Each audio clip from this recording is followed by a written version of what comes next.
Electronegativity. Students अब हम पढ़ेंगे इलेक्ट्रोनेगेटिविटी। देखते हैं इलेक्ट्रोनेगेटिविटी क्या होती है।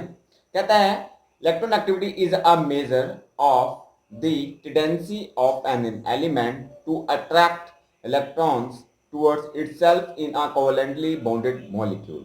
मतलब क्या है इसका डिफरेंस, मतलब क्या कहना चाहता है। कहता है कोवेलेंट बॉन्ड है, कोई कोवेलेंट बॉन्ड वाला कंपाउंड है, ठीक है, जैसे HCl। HCl आपको पता है, ठीक है, कंपाउंड है जिसके बीच में क्या होता है, कोवेलेंट बॉन्ड होता है। कोवेलेंट बॉन्ड क्या होता है, जो शेयर करके बनाते हैं, जो इलेक्ट्रॉन को शेयर करके बॉन्ड बनाते हैं, ऐसे बॉन्ड को कहते हैं कोवेलेंट बॉन्ड। जो HCl है ये शेयर करके इलेक्ट्रॉन को बनाते हैं, तो इसके बीच में कैसा बॉन्ड है, कोवेलेंट बॉन्ड है, ठीक है। अब हम समझते हैं इलेक्ट्रोनेगेटिविटी। जैसे यहाँ पे आपको पता है इलेक्ट्रॉन होता है, यहाँ पे इलेक्ट्रॉन होता है, ठीक है। अब जो इलेक्ट्रॉन है, क्लोरीन है, उसके पास इलेक्ट्रोनेगेटिव पावर ज्यादा है। वो क्या करेगा, इस इलेक्ट्रॉन को अपनी तरफ को अट्रैक्ट करेगा थोड़ा सा, तो ये इलेक्ट्रॉन स्लाइडली इधर आ जाएगा, ठीक है। मतलब पूरा इलेक्ट्रॉन, जो यहाँ का इलेक्ट्रॉन है वो पूरा क्लोरीन के पास नहीं आएगा, स्लाइड थोड़ा सा इधर आ जाएगा, ठीक है। क्यों, क्योंकि क्लोरीन के पास ऐसी पावर है जिसको क्या करता है, इलेक्ट्रॉन को खींच लेता है, इधर को क्या करता है, इलेक्ट्रॉन को इधर को खींच लेता है, ठीक है। जिससे क्या होता है, इसके ऊपर पार्शियल नेगेटिव चार्ज आ जाता है, इसके ऊपर पार्शियल पॉजिटिव चार्ज आता है। आपने एक चीज पढ़ी है, जो चार्ज को एक्सेप्ट करता है उस पर नेगेटिव चार्ज आता है, जो चार्ज को डोनेट करता है, इलेक्ट्रॉन को डोनेट करता है, उस पर कैसा चार्ज आता है, पॉजिटिव चार्ज आता है, ठीक है। अभी देखो यहाँ पे पार्शियल है, ये पार्शियल मतलब थोड़ा सा, क्यों, क्योंकि उसने थोड़ा सा इलेक्ट्रॉन खींचा है, इसने थोड़ा सा इलेक्ट्रॉन दिया है, इसलिए इसको पार्शियल पॉजिटिव चार्ज आता है, इसके ऊपर पार्शियल नेगेटिव चार्ज आ जाता है, ठीक है। उसके बाद अगर मैं बात करूं कि इलेक्ट्रोनेगेटिविटी की यूनिट्स क्या है, तो इसकी नो यूनिट्स, इसकी कोई यूनिट्स नहीं है। क्यों नहीं है, क्योंकि जो इलेक्ट्रोनेगेटिविटी है एक रिलेटिव प्रॉपर्टी है। क्या है ये, एक रिलेटिव प्रॉपर्टी है जो सिर्फ रिलेशन बताएगा कि हाइड्रोजन और क्लोरीन में ज्यादा इलेक्ट्रोनेगेटिव कौन है और कितना है, ये नहीं बताएगा इलेक्ट्रोनेगेटिविटी। समझ में आ रहा है, मतलब जैसे इसमें से पूछा जाए ज्यादा इलेक्ट्रोनेगेटिव कौन है, तो आप क्या लिखोगे, chlorine is more electronegative than hydrogen. मतलब समझ में आ रहा है क्या कहना चाहता हूं, मैं ये कहना चाहता हूं कि जो इलेक्ट्रोनेगेटिविटी है उसकी यूनिट्स कोई नहीं होती है। क्यों, क्योंकि रिलेटिव प्रॉपर्टी है, वो सिर्फ रिलेशन बताएगा दो चीजों का बीच का, रिलेट करेगा। मतलब जैसे क्लोरीन है, हाइड्रोजन है, ठीक है, मैं बोलूंगा इसमें से ज्यादा इलेक्ट्रोनेगेटिव कौन है, तो क्लोरीन है, जैसे chlorine is more electronegative than hydrogen, सिर्फ यही बताएगा इलेक्ट्रोनेगेटिव, ठीक है बच्चे। उसके बाद जैसे अभी हमने टॉपिक पढ़ा था, इलेक्ट्रॉन अफिनिटी पढ़ा था और इलेक्ट्रॉन नेगेटिविटी पढ़ा था। इलेक्ट्रॉन अफिनिटी में क्या पढ़ा था हमने, इलेक्ट्रॉन अफिनिटी में पढ़ा था कि जैसे एक कोई एटम है, ठीक है, वो एटम है, वो क्या करेगा, इलेक्ट्रॉन को खींचकर अपने वैलेंस शेल में लेकर आएगा। मतलब ये इलेक्ट्रॉन को कहां पे सेट कर लेगा, अपने वैलेंस शेल में सेट कर लेगा, ठीक है। इलेक्ट्रॉन अफिनिटी में ये पढ़ा था।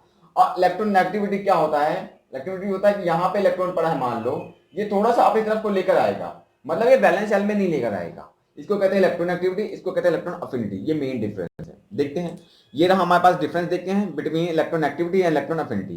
तो इलेक्ट्रॉन अफिनिटी ये रहा, इलेक्ट्रोनेगेटिविटी ये रहा, ठीक है। इसमें देखते हैं, जैसे मैंने कहा इलेक्ट्रॉन अफिनिटी होता है एक्सेप्ट इलेक्ट्रॉन। देखो यहाँ पे इलेक्ट्रॉन को क्या कर रहा है, वो एक्सेप्ट कर लेता है। अगर मैं यही बात करूं इलेक्ट्रॉन नेगेटिविटी में, तो ये सिर्फ अट्रैक्ट करता है, एक्सेप्ट नहीं करता है, मतलब यहां से इलेक्ट्रॉन को यहां ले आएगा बस, ठीक है। अगर मैं पूछूं इलेक्ट्रॉन नेगेटिविटी किसकी ज्यादा है, तो फ्लोरीन की सबसे ज्यादा है। और मैं बोलूं इलेक्ट्रॉन अफिनिटी किसकी ज्यादा है, तो क्लोरीन की है, ठीक है। मैंने आपको बताया था जब इलेक्ट्रॉन अफिनिटी पढ़ा था, क्लोरीन की ज्यादा क्यों है, तो क्लोरीन का जो साइज है थोड़ा सा बड़ा होता है, इसके इलेक्ट्रॉन थोड़े दूर दूर होते हैं, जिसमें रिपल्शन कम होता है।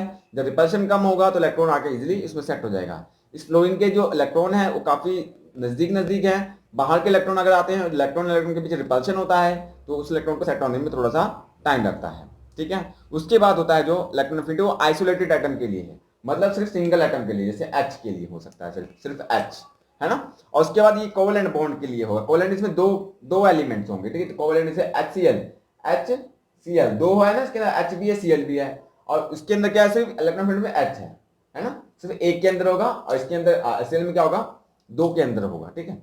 दो के बीच में डिफरेंस पता लगेगा, तो कोवेलेंट बॉन्ड कहां पे होगा, दो एलिमेंट के बीच में होगा। उसके बाद इलेक्ट्रॉन अफिनिटी है, उसकी एक एब्सोल्यूट वैल्यू थी, ठीक है, क्योंकि रिलेटिव प्रॉपर्टी नहीं थी, एक एब्सोल्यूट वैल्यू थी। अगर कोई इलेक्ट्रॉन अगर यहाँ पे एक्सेप्ट होता है तो कितने अमाउंट में एनर्जी रिलीज होती है, 8 इलेक्ट्रॉन वोल्ट, 5 इलेक्ट्रॉन वोल्ट, वो आपको वैल्यू बताएगा, ठीक है। बट यहाँ पर रिलेटिव वैल्यू है, यहाँ आपको वैल्यू नहीं बताएगा, सिर्फ रिलेशन बताएगा कि कौन दोनों एलिमेंट में से कौन सा ज्यादा इलेक्ट्रोनेगेटिव है।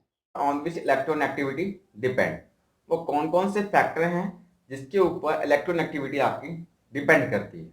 तो मैंने पहला फैक्टर यहाँ पे लिया है साइज ऑफ एटम, ठीक है। देखते हैं, with increase in atom size the distance between nucleus and valence shell electron increase, therefore the force of attraction between the nucleus and the valence shell electron decreases and hence the electronegativity value also decreases। ठीक है, इसको समझते हैं। मेरे पास मान लो एक atom है, ठीक है, एक एटम ये एटम का साइज थोड़ा सा बड़ा है, ये एटम का साइज थोड़ा सा छोटा है, ठीक है। अब क्या है, इलेक्ट्रॉन यहां पड़ा है, इलेक्ट्रॉन यहां पड़ा है। अगर मैं न्यूक्लियस से इस इलेक्ट्रॉन की दूरी देखूं तो कम है, इससे देखूं तो ज्यादा है, ठीक है। इसमें क्या होगा, फोर्स ऑफ अट्रैक्शन ज्यादा होगी इस इलेक्ट्रॉन के ऊपर, क्योंकि देखो न्यूक्लियस से जो इलेक्ट्रॉन की दूरी है वो कम है। देखो इलेक्ट्रॉन के ऊपर नेगेटिव चार्ज है, प्रोटॉन सॉरी न्यूक्लियस के ऊपर पॉजिटिव चार्ज है, तो पॉजिटिव चार्ज नेगेटिव चार्ज को अपनी तरफ अट्रैक्ट करेगा, ठीक है। तो इसमें दूरी कम है तो ज्यादा फोर्स है वो खींच सकता है। इसमें क्या पॉजिटिव चार्ज यहाँ पे भी है, इलेक्ट्रॉन नेगेटिव चार्ज यहाँ पे भी है, तो ये भी क्या करेगा, इलेक्ट्रॉन को फोर्स से खींचेगा। यहाँ दूरी कम है तो इसके ऊपर फोर्स कम लगेगी, तो मतलब इलेक्ट्रोनेगेटिविटी किस में ज्यादा होगी, इसमें कि इसमें, छोटे वाले में ज्यादा होगी। तो यहाँ से हमें क्या बनता है, हमें बनता है जो इलेक्ट्रोनेगेटिविटी है वो क्या है, इनवर्सली प्रोपोर्शनल है साइज ऑफ एटम की। क्या है, इनवर्सली प्रोपोर्शनल है साइज ऑफ एटम की। मतलब एटम का साइज जितना बढ़ता जाएगा इलेक्ट्रोनेगेटिविटी क्या होती जाएगी, कम होती जाएगी। आपको पता है अगर नीचे की वैल्यू बढ़ती है तो ऊपर की वैल्यू क्या है यहाँ पे घटती है, ठीक है। उसके बाद नेक्स्ट हमारे पास न्यूक्लियर चार्ज, नेक्स्ट मैंने यहाँ डिस्कस किया है न्यूक्लियर चार्ज। इसको पढ़ते हैं, कहते हैं with increase in nuclear charge the force of attraction between nucleus and the valence shell electron increases and therefore electronegativity value decrease. देखो क्या है, ये मान लो न्यूक्लियस है, ये मान लो न्यूक्लियस, ठीक है, ये एटम है और ये भी एटम, ठीक है। अभी क्या है हमारे पास, इसके अंदर मान लो 3 प्रोटॉन है, ठीक है।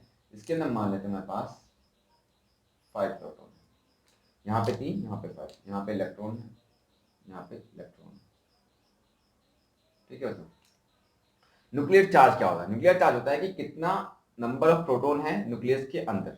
फिर सुनो, न्यूक्लियर चार्ज क्या होता है कि कितना नंबर ऑफ प्रोटॉन है न्यूक्लियस के अंदर। यहाँ पे 3 है, यहाँ पे कितने हैं, 5 है। अब इस इलेक्ट्रॉन को ज्यादा फोर्स से कौन खींचेगा, ये वाला कि ये वाला, ऑब्वियस ये वाला। क्यों, क्योंकि इसके पास न्यूक्लियस में चार्ज ज्यादा है, इसके बाद चार्ज ज्यादा है मतलब पावर ज्यादा है इलेक्ट्रॉन को खींचने की, तो ये क्या करेगा, ज्यादा फोर्स से खींचेगा इलेक्ट्रॉन को अपनी तरफ को, ये कम फोर्स से खींचेगा इसकी कंपेरिजन में, ठीक है बच्चे। तो यहाँ से हमारे पास जो इक्वेशन बनती है जो इलेक्ट्रोनेगेटिविटी है, जो इलेक्ट्रोनेगेटिविटी है वो डायरेक्ट प्रोपोर्शनल किसके है, न्यूक्लियर चार्ज की। समझ में आता है, न्यूक्लियर चार्ज मतलब जेड से डिनोट कर दो, ठीक है। पास चार्ज ऑन कटायन, ठीक है।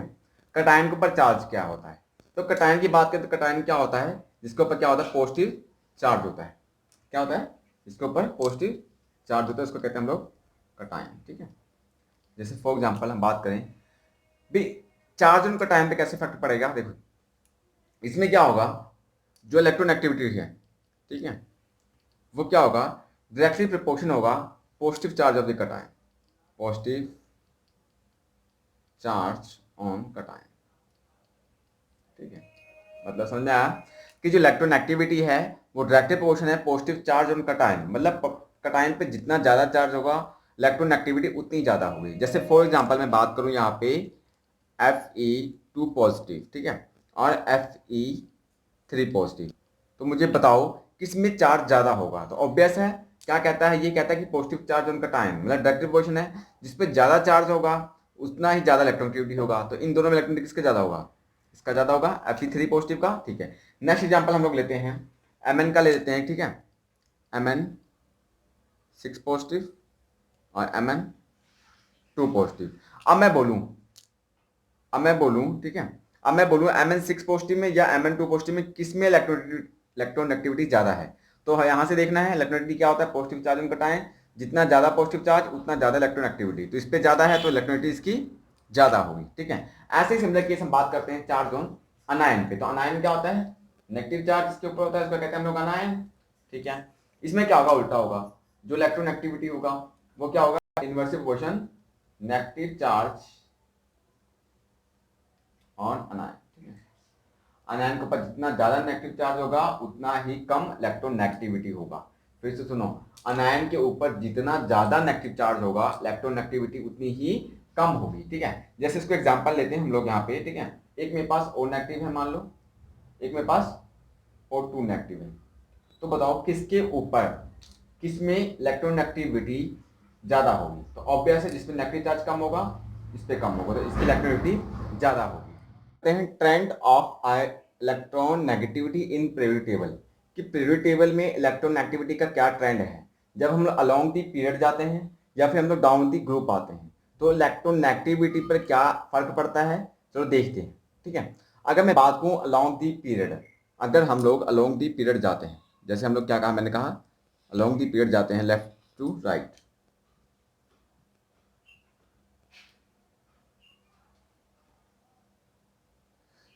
Students, trend of electronegativity in periodic table. अब हम डिस्कस करेंगे, ट्रेंड डिस्कस करेंगे कि इलेक्ट्रोनेगेटिविटी का पीरियोडिक टेबल में क्या ट्रेंड होता है। ठीक है, मतलब अगर हम लोग लॉन्ग दी पीरियड जाते हैं तो इलेक्ट्रोनेगेटिविटी पे क्या फर्क पड़ता है, अगर हम लोग डाउन दी ग्रुप आते हैं तो इलेक्ट्रोनेगेटिविटी क्या फर्क पड़ता है। तो डिस्कस करते हैं। पहला मेरे पास अलोंग दी पीरियड, अगर मैं अलोंग दी पीरियड जाता हूँ, ठीक है, अगर मैं अलोंग दी पीरियड जाता हूँ, अगर मैं लेफ्ट से राइट जा रहा हूँ, ठीक है, तो लेफ्ट से राइट जा रहा हूँ तो क्या फर्क पड़ेगा इलेक्ट्रोनेगेटिविटी पे? तो जो इलेक्ट्रोनेगेटिविटी है वो इंक्रीज होगी, इलेक्ट्रोनेगेटिविटी क्या होगी? इंक्रीज होगी। ठीक है, इसका मतलब क्या होता है? इंक्रीज होना। शॉर्टर फॉर्म में लिखते हैं हम लोग, यहाँ पर रिप्रेजेंट कर रहे हैं। तो इलेक्ट्रोनेगेटिविटी क्या हो रही है? इंक्रीज हो रही है। तो इसका इंक्रीज होने का रीजन क्या है? जो न्यूक्लियर चार्ज है आपका वो क्या हो रहा है? इंक्रीज हो रहा है। जब लेफ्ट से राइट जा रहे हो, ठीक है, साइज में तो कोई बढ़ोतरी नहीं हो रही है, बट न्यूक्लियर चार्ज क्या हो रहा है? बढ़ रहा है। जब न्यूक्लियर चार्ज बढ़ता है तो इलेक्ट्रोनेगेटिविटी बढ़ती है। ठीक है, उसके बाद अगर डाउन द ग्रुप की बात करूं, अगर मैं डाउन द ग्रुप आता हूं, क्या आता हूं मैं? अगर डाउन द ग्रुप आता हूं तब क्या होता है? तब जो इलेक्ट्रोनेगेटिविटी है आपकी वो क्या करेगी? डिक्रीज करेगी। डिक्रीज करने का रीजन क्या है हमारे पास?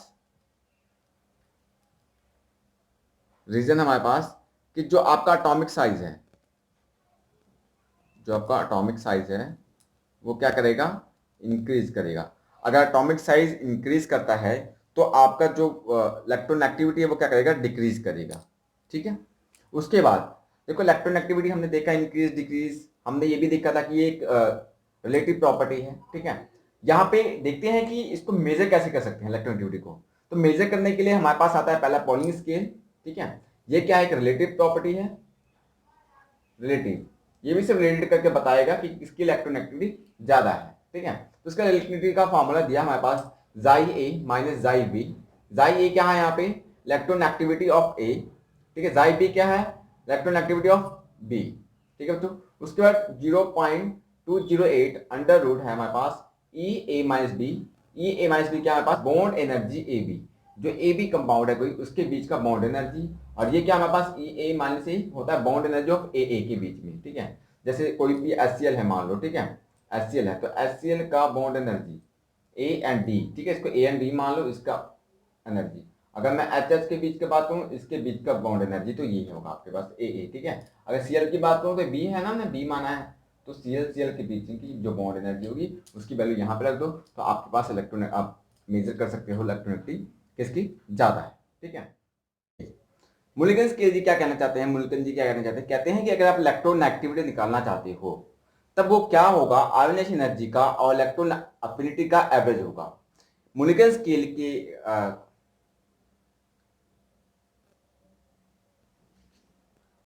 स्टूडेंट सेकंड हमारे पास मुलिगन स्केल। मुलिगन स्केल के अकॉर्डिंग क्या होता है? इन्होंने कहा है कि जो आयोनाइजेशन एनर्जी होगा, इलेक्ट्रॉन अफिनिटी होगा, इसका एवरेज जो होगा वो क्या होगा? इलेक्ट्रोनेगेटिविटी होगा। मुलिगन स्केल के द्वारा क्या है? आप आयोनाइजेशन एनर्जी का और इलेक्ट्रॉन अफिनिटी का एवरेज निकाल दो तो आपके पास आ जाता है इलेक्ट्रोनेगेटिविटी। और बच्चों एक चीज का ध्यान रखना, जब आयोनाइजेशन एनर्जी जो है और इलेक्ट्रॉन अफिनिटी है ये आप इलेक्ट्रॉन वोल्ट में जब लोगे तब क्या होगा? Then Pauling electronegativity is related to molecular electronegativity. अगर आप इलेक्ट्रोनेगेटिविटी जो इसकी आयोनाइजेशन एनर्जी और इलेक्ट्रॉन की वैल्यू इलेक्ट्रॉन वोल्ट में लेते हो, तब क्या होगा, आप रिलेट कर सकते हो पॉलिंग स्केल को मॉलिक्यूलर स्केल से। देखो molecular value were about 2.8 times larger than the polling scale. जो मॉलिक्यूलर की वैल्यू होगी वो 2.8 ज्यादा होगी किसी पॉलिंग स्केल से। एप्लीकेशन ऑफ इलेक्ट्रोनेगेटिविटी कि इलेक्ट्रोनेगेटिविटी जो हम पढ़ रहे हैं उसका एप्लीकेशन कहां पे है। तो पहला एप्लीकेशन हमारे पास नोमेनक्लेचर में, ठीक है। नोमेनक्लेचर में क्या होता है, हम नेमिंग करेंगे कंपाउंड्स की, ठीक है। देखते हैं, कहता है compound form from two non metals are called binary compound.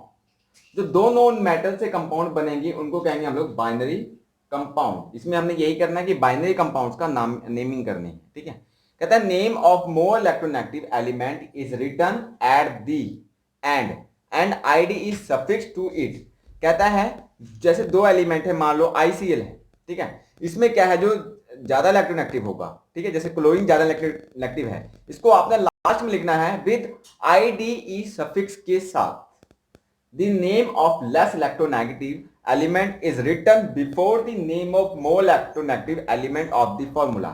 इसमें से कह रहा है कि जो कम इलेक्ट्रोनेगेटिव है वो ज्यादा इलेक्ट्रोनेगेटिव से पहले उसका नाम लिखा जाएगा।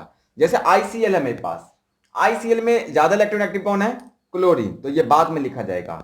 आयोडीन जो है आपका कम इलेक्ट्रोनेगेटिव है, ये पहले लिखा जाएगा। तो क्या नाम होगा इसका, इसका नाम होगा आयोडीन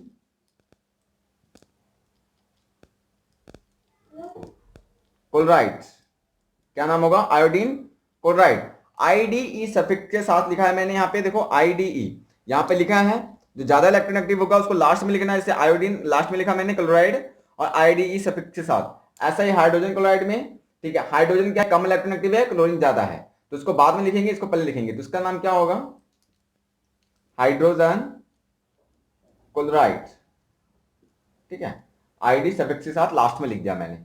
अब देखो ClF, ठीक है, इसका क्या नाम होगा, देखो क्लोरीन, फ्लोरीन में ज्यादा इलेक्ट्रोनेगेटिव कौन है, fluorine. Fluorine is most electronegative element, ठीक है।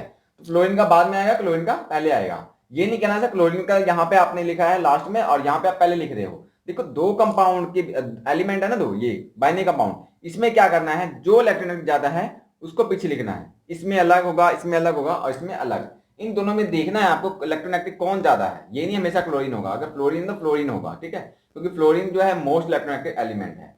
उसके बाद इसका जो नाम होगा क्या होगा, chlorine fluoride with ID suffix के साथ मैंने ये नेम लिख दिया। वो है नेचर ऑफ बॉन्ड, कि इलेक्ट्रोनेगेटिविटी से हम नेचर ऑफ बॉन्ड निकाल सकते हैं, जैसे कि वो आयनिक बॉन्ड है कि वो कोवलेंट बॉन्ड है, ठीक है। देखते हैं, कहता है if the difference of electronegativity of the two element is 1.7, ठीक है, और मोर, ठीक है, देन क्या होगा, आयनिक बॉन्ड इज फॉर्म। कहता है अगर जो इलेक्ट्रोनेगेटिव का डिफरेंस आता है दो एलिमेंट के बीच में 1.7 आता है या फिर उससे ज्यादा आता है, तो कौन सा बॉन्ड बनेगा, आयनिक बॉन्ड बनेगा, ठीक है। उसको कहता है then whereas if it is less than 1.7 then covalent bond is form. कहता है अगर 1.7 से कम होगा इलेक्ट्रोनेगेटिविटी का डिफरेंस दो एलिमेंट के बीच का, तो कौन सा बॉन्ड बनेगा, कोवलेंट बॉन्ड बनेगा। जैसे फॉर एग्जांपल मैं आपको यहाँ बताऊं, जैसे आप नाइट्रोजन, ठीक है, और ऑक्सीजन के बीच में निकालो कि कौन सा बॉन्ड है, तो आप देखोगे नाइट्रोजन और ऑक्सीजन का इलेक्ट्रोनेगेटिव डिफरेंस निकालो, 3.5 में से 3 माइनस कर दो, कितना आ गया, 0.5। मतलब क्या है, वो लेस देन है किसी 1.7 से, तो क्या बनेगा, वो कोवलेंट बॉन्ड बनेगा इनके बीच में, ठीक है। अगर ऐसे मैं बोलूं HCl, ऐसे में बोलूं अगर आपको HCl, ठीक है, कि HCl में बताओ कौन सा बॉन्ड है, तो आपको क्या करना है, HCl लिखना है और इसका इलेक्ट्रोनेगेटिव डिफरेंस निकालना है। H का कितना अपने पास, ये क्या है बच्चों, जो मैंने नीचे लिखे हैं ये इलेक्ट्रोनेगेटिविटी वैल्यू है। हाइड्रोजन की 2.1 होती है, कार्बन की 2.5 होती है, नाइट्रोजन के 3, ऑक्सीजन के 3.5। ये वैल्यूज आपको सिर्फ याद करनी है, ठीक है, इसमें कोई वो नहीं है ट्रिक वगैरह, तो आप इसको लिख लेना, ठीक है, ये मोस्ट इंपॉर्टेंट है। अगर ये आपको पता लग जाएंगी तो आप नेचर ऑफ बॉन्ड निकाल सकते हो, ठीक है। अगर टॉपिक है परसेंटेज निकालना, वो भी हम इसी के ऊपर सीखेंगे, ठीक है। इसको अभी नोट डाउन कर लो आप। तो मैं आपको बताता हूँ कैसे पता लगेगा हमें किसके बीच में कोवलेंट बॉन्ड है कि आयनिक बॉन्ड है। देखो HCl है, ठीक है, H का इलेक्ट्रोनेगेटिव वैल्यू कितनी है हमारे पास, 2.1, Cl की कितनी हमारे पास 3.5, ठीक है। तो अगर इसका डिफरेंस निकालोगे तो आपके पास कितना आएगा, 3.5 माइनस 2.1, तो आपके पास कितना आ गया 0.4 एंड 1.4, मतलब क्या है ये लेस देन है किससे 1.7 से, ठीक है 1.7 से ये लेस देन है, तो कैसा बॉन्ड होगा ये कोवलेंट बॉन्ड होगा। मतलब समझ में आ गया आपको कि HCl में कैसा बॉन्ड होता है कोवलेंट बॉन्ड होता है।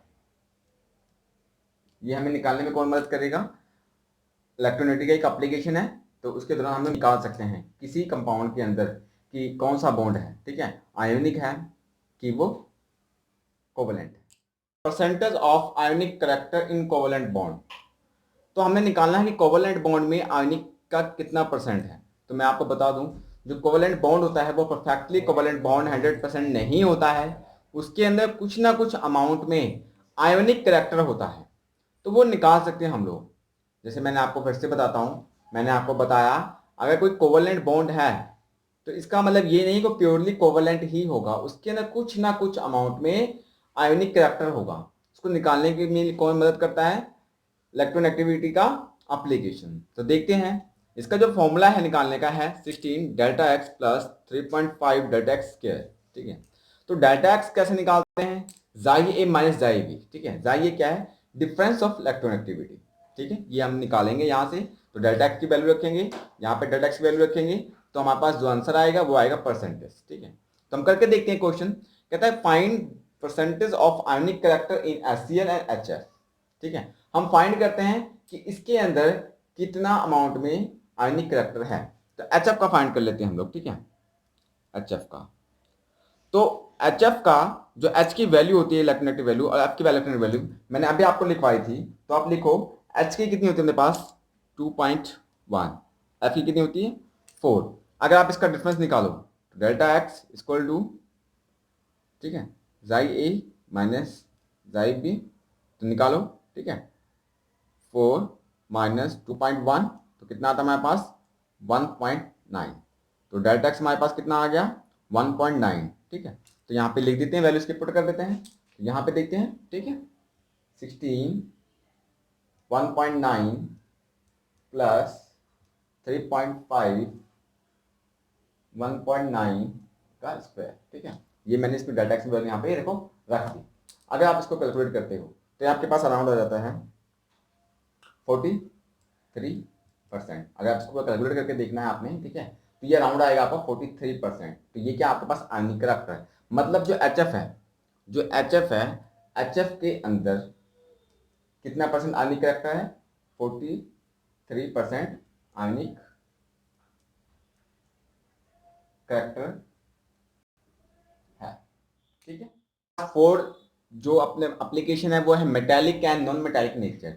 इलेक्ट्रोनेगेटिविटी से हम लोग ये निकाल सकते हैं कि मेटालिक नेचर है कि नॉन मेटालिक नेचर है, ठीक है। देखो तो मेटल क्या होते हैं, मेटल वो होते हैं जो इलेक्ट्रॉन को क्या करते हैं डोनेट करते हैं, और नॉन मेटल क्या होते हैं जो इलेक्ट्रॉन को एक्सेप्ट करते हैं। तो देखो क्या आता है generally value of electronegativity of metallic element are low, ठीक है where electronegative value of non metal are high. समझ में आया मैंने क्या कहा, देखो इसको समझने से पहले आपको पता होना चाहिए मेटल्स क्या होते हैं।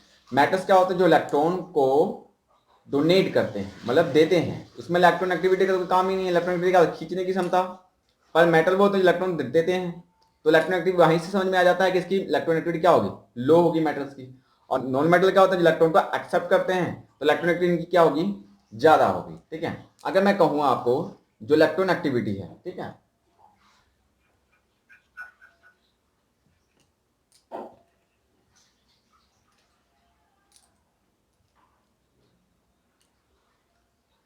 स्टूडेंट्स फोर्थ एप्लीकेशन हमारे पास metallic and non metallic nature. Electronegativity से हम निकाल सकते हैं कि मेटालिक और नॉन मेटालिक नेचर। चलो देखते हैं हम generally value of electronegativity of metallic element are low whereas electronegativity value of non metallic are high. तो आपको पता होना चाहिए पहली बात ये कि मेटल्स क्या होते हैं, मेटल्स क्या होते थे जो इलेक्ट्रॉन को डोनेट करते थे, मतलब इलेक्ट्रोनेगेटिविटी क्या होता है, इलेक्ट्रोनेगेटिविटी होता है जो इलेक्ट्रॉन को अट्रैक्ट करते हैं, बट मेटल क्या होते हैं जो इलेक्ट्रॉन को डोनेट करते हैं, तो उनके अंदर इलेक्ट्रोनेगेटिविटी की बात नहीं है, ठीक है। अगर मैं नॉन मेटल की बात कहूं तो नॉन मेटल क्या होते हैं जो इलेक्ट्रॉन को एक्सेप्ट करते हैं, जो इलेक्ट्रॉन को एक्सेप्ट करते हैं वो क्या होते हैं नॉन मेटल्स। तो इलेक्ट्रोनेगेटिविटी क्या होती है अट्रैक्ट इलेक्ट्रॉन, तो नॉन मेटालिक में ज्यादा होगा इलेक्ट्रोनेगेटिविटी, यही समझ में आता है, क्योंकि वो क्या करता है, इलेक्ट्रॉन को एक्सेप्ट करता है। ठीक है, अगर मैं बात करूं इलेक्ट्रोनेगेटिविटी की, ठीक है, तो इलेक्ट्रोनेगेटिविटी हाई होती है। ठीक है, इलेक्ट्रोनिटी अगर हाई होती है किसमें, बहुत हाई होती है किसके अंदर, नॉन मेटल के अंदर, नॉन मेटल्स के अंदर। ठीक है, और इलेक्ट्रोनेगेटिविटी अगर लो हो तो मेटल्स। ठीक है, यहां से पहचान सकते हैं हम लोग। ठीक है, उसके बाद नेक्स्ट है हमारे पास बॉन्ड स्ट्रेंथ। इसका एक एप्लीकेशन है 5th नंबर पे, बॉन्ड स्ट्रेंथ। हम लोग बॉन्ड स्ट्रेंथ भी निकाल सकते हैं कि बॉन्ड कितना स्ट्रांग है, कितनी इसकी स्ट्रेंथ है। तो देखो, bond strength and stability of A B increase on increase in difference of electronegativity of item A B.